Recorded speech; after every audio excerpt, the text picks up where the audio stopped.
J'étais assise dans mon bureau stérile aux parois de verre, entourée par le bourdonnement des serveurs et la lueur froide des moniteurs. Je venais tout juste d'autoriser un virement bancaire de 54 000 €. C'était le paiement final pour le lieu de réception du mariage de ma sœur, Camille. J'ai pris mon téléphone, m'attendant à un merci, peut-être un emoji cœur. À la place, j'ai vu un message d'elle. Juste pour que tu saches, tu n'es pas invité à la cérémonie. C'est une esthétique très spécifique et tu ne corresponds pas à la palette de couleurs. J'ai fixé l'écran, clignant des yeux. Puis une deuxième notification est apparue. C'était ma mère, Nathalie. Elle avait réagi au message de Camille avec un simple emoji qui pleure de rire. L'air a semblé se vider de la pièce. Ce n'était pas une blague. C'était un avis d'expulsion. Laissez un commentaire pour me dire d'où vous écoutez et quelle heure il est chez vous en ce moment. J'adorerais savoir qui fait partie de notre communauté. Je n'ai pas jeté le téléphone. Je n'ai pas crié. Dans mon domaine, une défaillance du système ne requiert pas d'émotion. Elle requiert un correctif. J'ai posé l'appareil sur la surface blanche et froide de mon bureau, juste à côté de mon clavier ergonomique. Quand vous voyez une anomalie dans les données, vous auditez la source. Et ceci était une anomalie massive. J'ai ouvert mon application bancaire. Face ID m'a reconnu instantanément. La seule chose dans ma vie qui le faisait sans condition. L'historique des transactions défilait, mes yeux balayant les chiffres avec le même détachement que j'utilisais pour chasser les bugs dans un ensemble de données. 12 000 € pour l'acompte du lieu de réception il y a 3 mois. 8 000 € pour le fleuriste spécialisé en pivoines importées, car Camille disait que les fleurs locales faisaient « cheap ». 4 000 € pour la tour de champagne vintage sur laquelle elle insistait, non négociable pour l'ambiance. Et les 54 000 € d'aujourd'hui, le versement final. J'ai regardé autour de mon bureau, puis j'ai pensé à mon appartement. Ce n'était pas le domaine fantasmé du Vésinet dans lequel ma mère Nathalie prétendait vivre. C'était un F3 raisonnable au 3e étage sans ascenseur dans le 15e arrondissement de Paris. Je prenais le métro pour aller travailler afin d'économiser sur le parking. Mon déjeuner, un reste de quinoa et de légumes rôtis, attendait chaque jour dans un Tupperware en verre. Des blazers pratiques et des chaussures confortables constituaient mon uniforme, pas les marques de créateurs que Camille taguait dans ses publications « Tenues du jour ». Pendant des années, j'avais été le nègre littéraire du récit familial. Je signais les chèques pour qu'elles puissent jouer leurs personnages.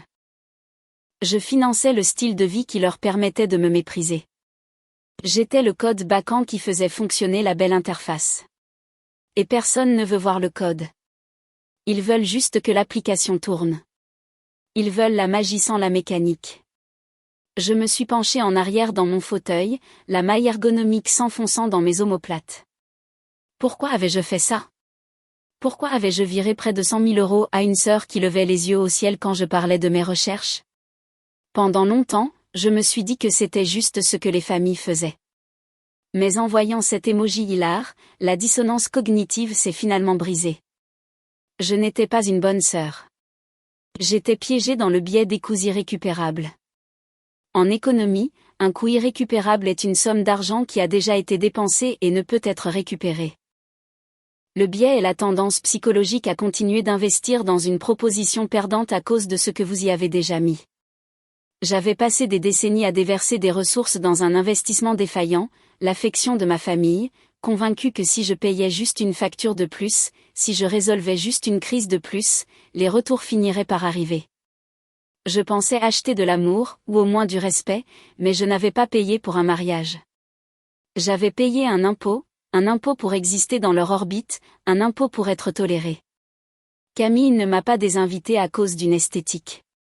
Elle m'a désinvité parce que la transaction était terminée. L'argent était envoyé. Mon utilité était épuisée. J'ai regardé le virement de 54 000 € sur mon écran. À côté, en petits caractères gris, le statut, en attente. Mon doigt a plané au-dessus du trackpad. Je n'étais plus triste. J'étais efficace, et il était temps de corriger l'erreur. J'ai repris mon téléphone.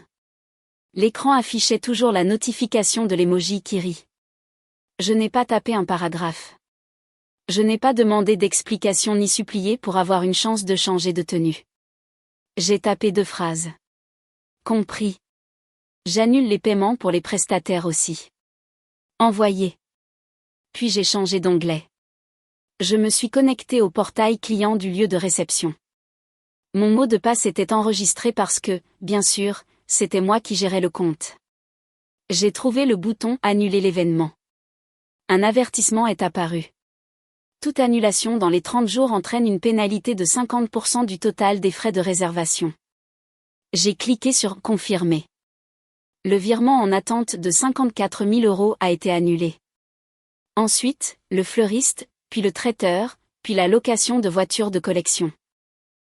Les emails sont arrivés en cascade, comme une série d'alertes système.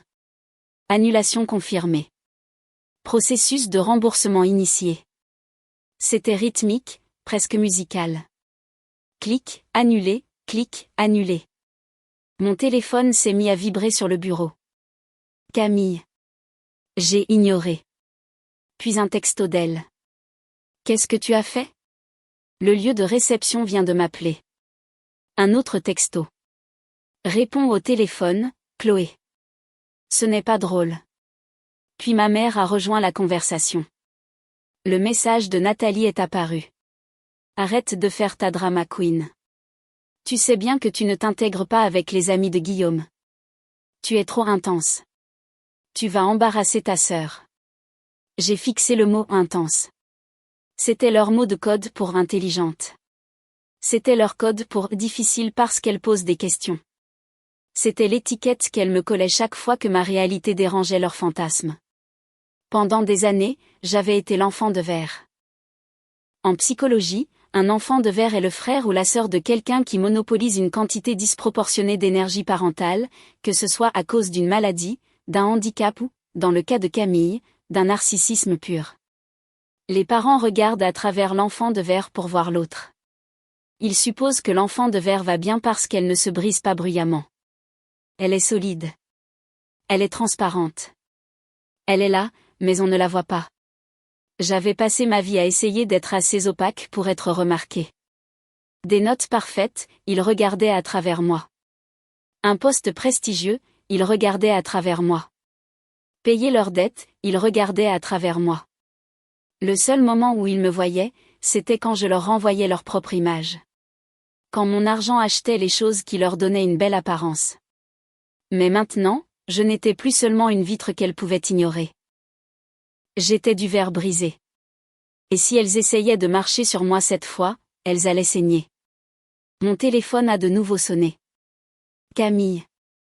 J'ai décroché cette fois, non pas pour me disputer, mais pour annoncer la nouvelle. Règle ça, a-t-elle hurlé avant même que je puisse dire bonjour. Règle ça tout de suite. Mon vision board est foutu. Ton vision board coûtait cher, ai-je dit, ma voix calme, presque lasse. Et comme je ne fais pas partie de l'esthétique, j'ai pensé que mon argent ne devrait pas en faire partie non plus. Tu es juste jalouse, a-t-elle crié. Tu es jalouse parce que je vais me marier et que tu es seule avec tes feuilles de calcul. Maman avait raison. Tu es amère. Je ne suis pas amère, Camille, ai-je dit. Je suis équilibrée. Et je clôture le compte. J'ai raccroché et bloqué son numéro. Puis j'ai bloqué ma mère. Le silence qui a suivi était lourd, mais pour la première fois en 32 ans, il n'était pas vide. Il était plein de possibilités. Je ne me suis pas disputée. Je ne suis pas entrée dans le match de tennis émotionnel qu'elle voulait jouer. J'ai simplement changé d'onglet pour mon calendrier et j'ai envoyé une invitation à Julien, mon collègue, et la seule autre personne au bureau qui comprenait l'architecture de nos bases de données aussi bien que moi. Sujet, audit urgent. Lieu, salle de réunion B. Heure, maintenant. Julien m'a retrouvé 5 minutes plus tard. Il a jeté un coup d'œil à mon visage et a fermé la porte. Qu'est-ce qui s'est passé? Crash de serveur? Crash de famille, ai-je dit. J'ai besoin que tu m'aides à mener un audit approfondi de mes finances personnelles. Traite ça comme une prise de contrôle hostile. Nous avons tout extrait. Relevé de carte de crédit, virement bancaire, historique Lydia, compte cloud partagé. Nous avons tout affiché sur les grands moniteurs. Pendant les 3 heures suivantes, le seul son dans la pièce était le cliquetis des claviers et le sifflement occasionnel et discret de Julien.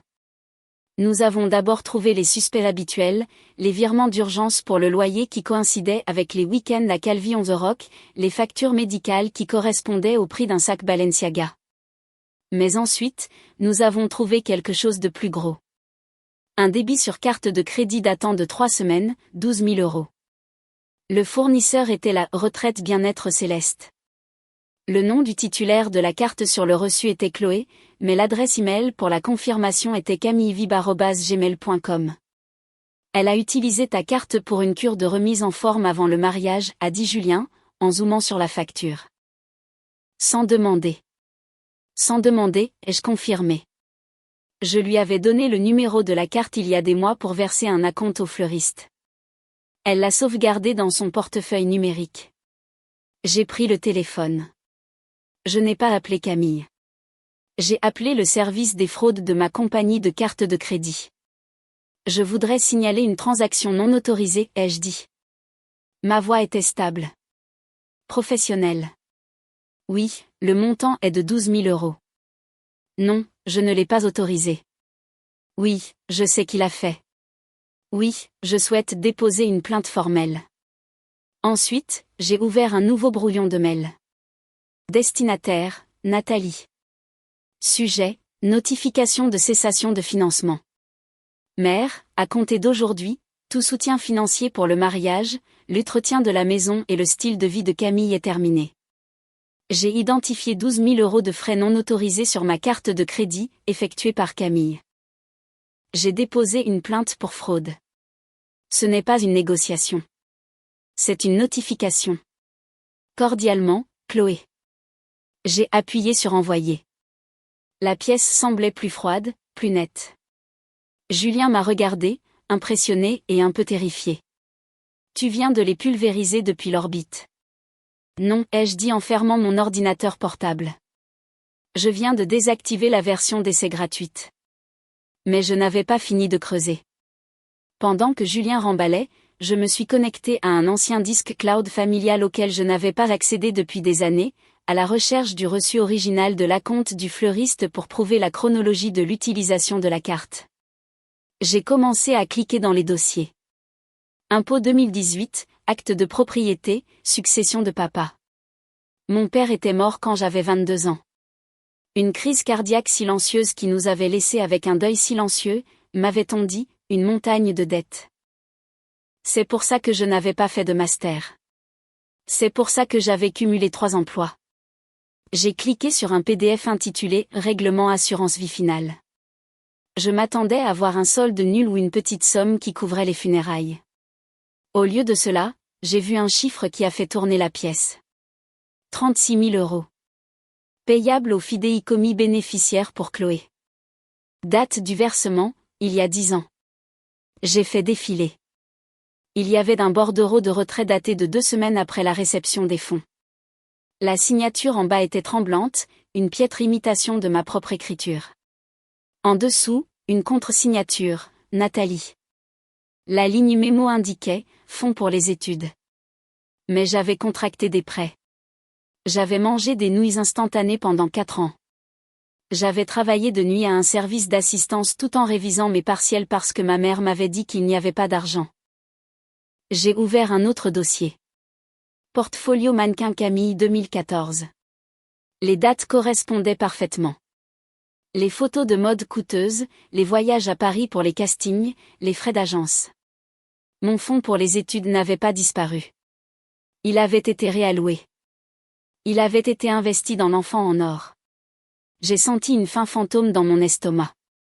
Le souvenir d'avoir 22 ans et d'être affamé, fixant un distributeur automatique que je ne pouvais pas me permettre.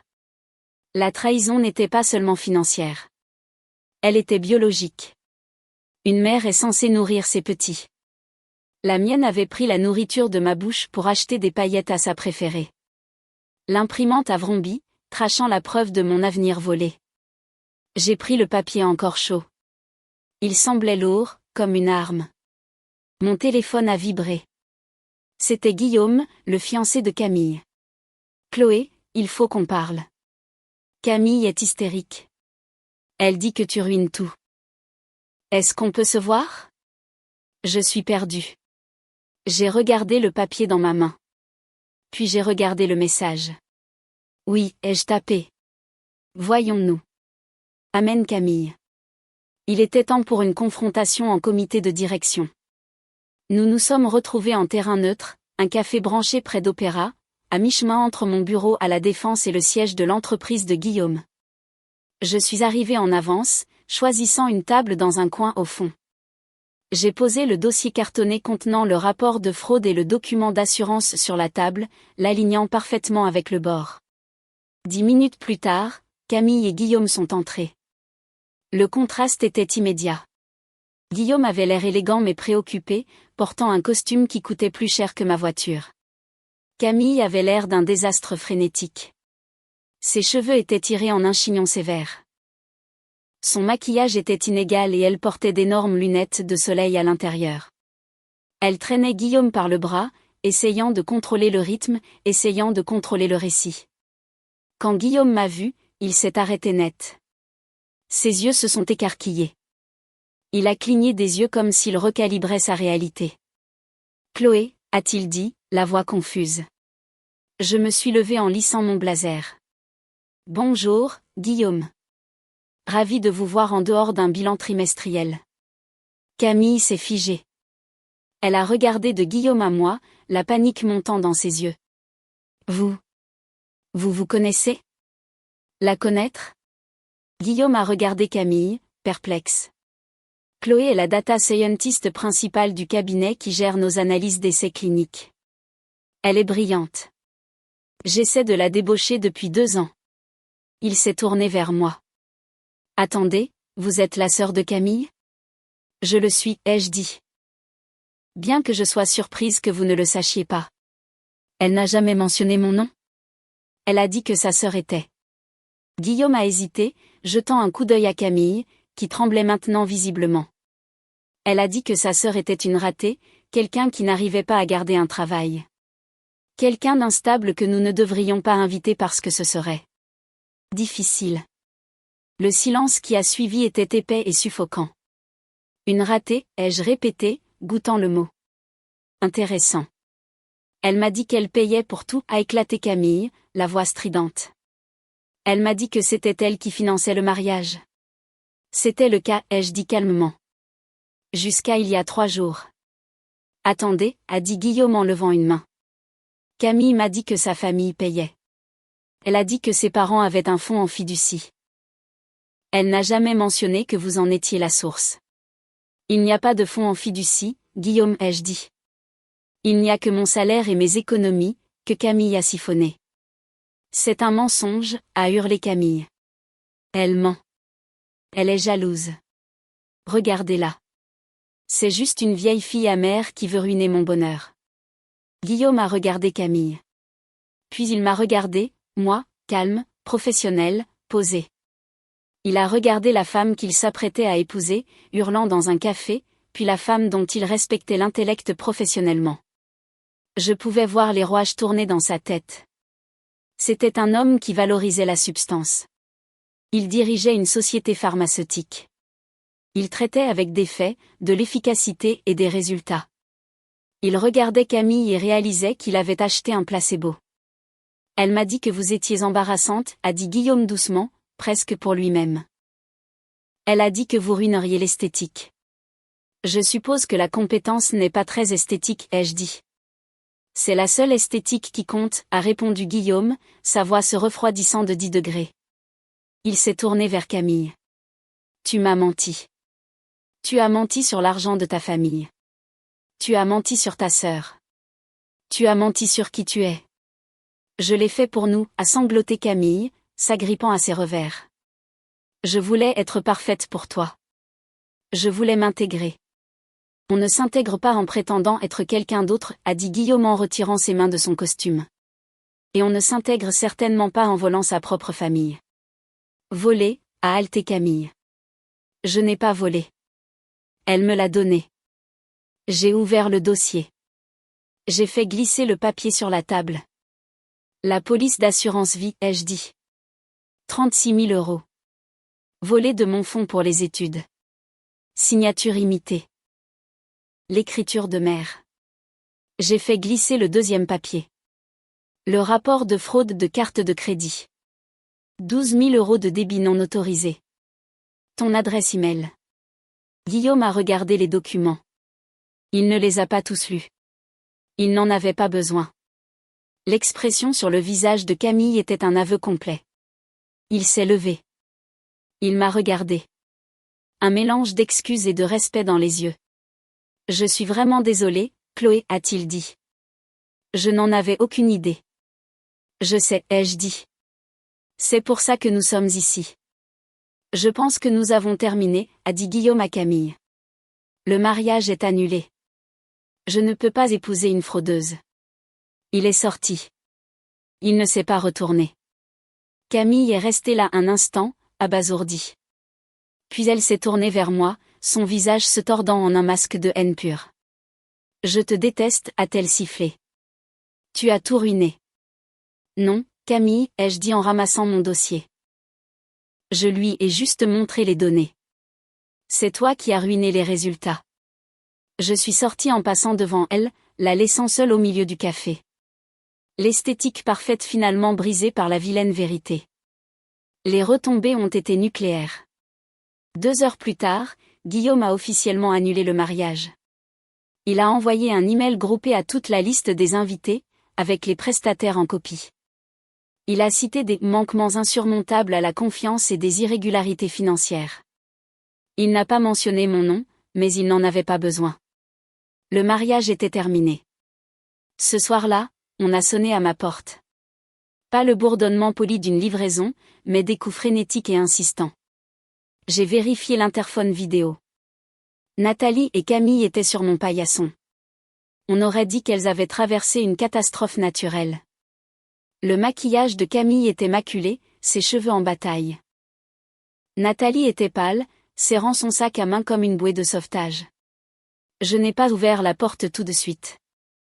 Je les ai observés sur l'écran. 2 pixels de désespoir dans la nuit parisienne. Pendant des années, j'avais couru vers elles chaque fois qu'elles appelaient. J'avais réglé chaque problème, payé chaque facture, aplani chaque aspérité. J'ai ouvert la porte. Je ne les ai pas invitées à entrer. Je me suis tenue sur le seuil, bloquant le passage.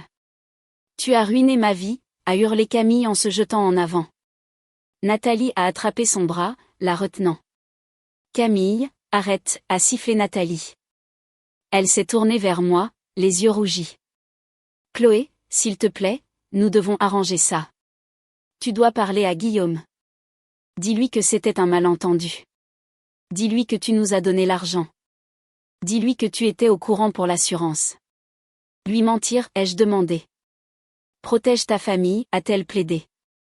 Nous sommes de ton sang. Comment peux-tu nous faire ça? Camille est dévastée. Elle a tout perdu. Elle n'a pas tout perdu, ai-je dit. Elle t'a encore, toi. Ne sois pas cruel, a sangloté Nathalie. Nous pouvons arranger ça. Je te rembourserai. Je le jure. Règle juste ça, s'il te plaît. J'ai regardé ma mère.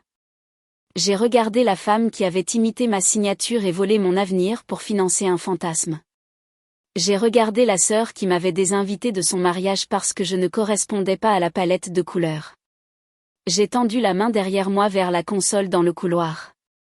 J'ai pris une enveloppe Kraft. Je l'avais préparée après la rencontre au café. Je ne peux pas arranger ça, ai-je dit. Mais je peux y mettre un point final. J'ai tendu l'enveloppe à Nathalie. Qu'est-ce que c'est, a-t-elle demandé, les mains tremblantes. Des copies du rapport de fraude déposé auprès de la compagnie de carte de crédit, ai-je dit. Et des copies des documents de l'assurance vie que mon avocat a transmis au bureau du procureur. Tu as falsifié un document légal, mère. C'est un crime. Nathalie a haleté, laissant tomber l'enveloppe. Les papiers se sont éparpillés sur le paillasson. Tu ne ferais pas ça, a-t-elle murmuré. Je l'ai déjà fait, ai-je dit. Tu voulais une esthétique spécifique pour le mariage.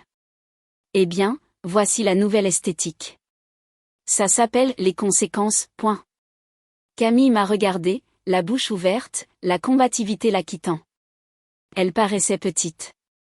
Elle paraissait ordinaire. Adieu, ai-je dit. J'ai fermé la porte.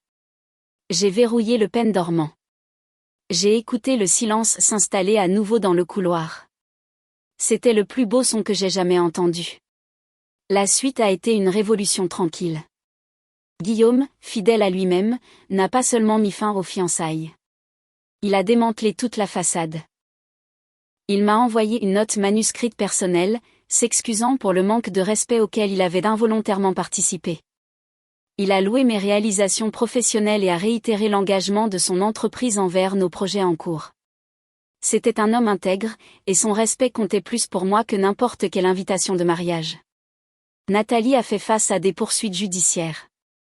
La compagnie d'assurance, alertée par mon avocat et les preuves que j'ai fournies, a ouvert une enquête. Bien qu'elle ait évité la prison en raison de son âge et d'un plaidé coupable, elle a été condamnée à verser un dédommagement.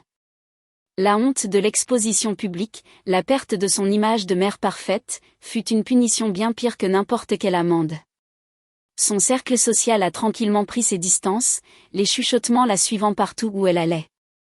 La vie de Camille a implosé.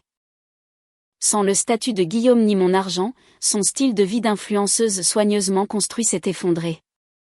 Elle a été forcée de retourner vivre avec Nathalie.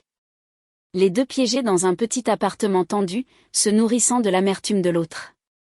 Je l'ai bloquée sur toutes les plateformes, effaçant son empreinte numérique de ma vie, tout comme elle avait essayé d'effacer ma présence physique de la sienne.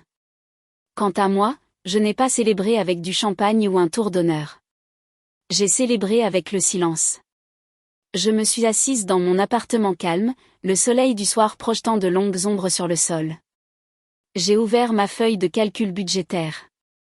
J'ai trouvé la colonne intitulée « Soutien familial », la colonne qui avait drainé mes économies, mon énergie et mon estime de moi pendant plus d'une décennie. J'ai surligné les cellules. J'ai appuyé sur « Supprimer ». Les chiffres ont disparu. Le total en bas s'est recalculé, affichant un surplus, un avenir, une liberté. J'ai fermé l'ordinateur portable. L'appartement était immobile. Ce n'était pas solitaire. C'était paisible. J'avais réécrit mon propre code, débogué les erreurs de mon passé.